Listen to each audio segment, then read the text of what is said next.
এটা কি করলাম আমি? ফোন দোকানে গিয়ে আইফোন ভেঙে ফেললাম? কি হলো এটা আমাদের সাথে?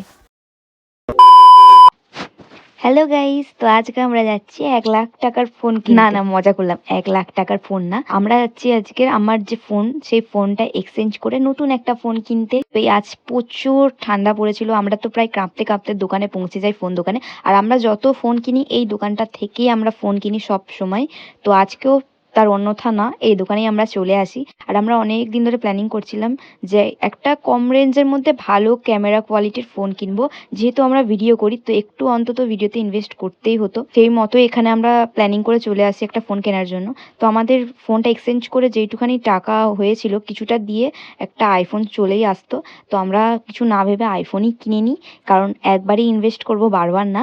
তো এই ফোনটাই আমরা অনেক ভেবে চিন্তে কিনি, কারণ মধ্যবিত্ত ফ্যামিলি বুঝতেই পারছো, আইফোন কেনা মানে অনেকটা বড় একটা ব্যাপার। প্রায় 3-4 বছর আমাদের সেভিংস চলে যাওয়া।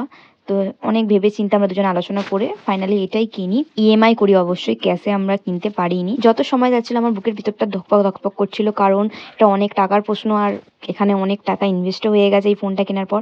তো এখানে আমরা ফোনটা কিনে কি ঠিক করলাম নাকি পুরোপুরি আমাদের লস হলো, এই পয়েন্টটা নিয়ে পরের নেক্সট পার্ট আসছে, যে আমি সত্যিই কি ঠিক করলাম নাকি ভুল করলাম। তো আজকের মতো ভিডিওটা এইটুখানি, দেখা হচ্ছে নেক্সট ভিডিওতে। Tata bye.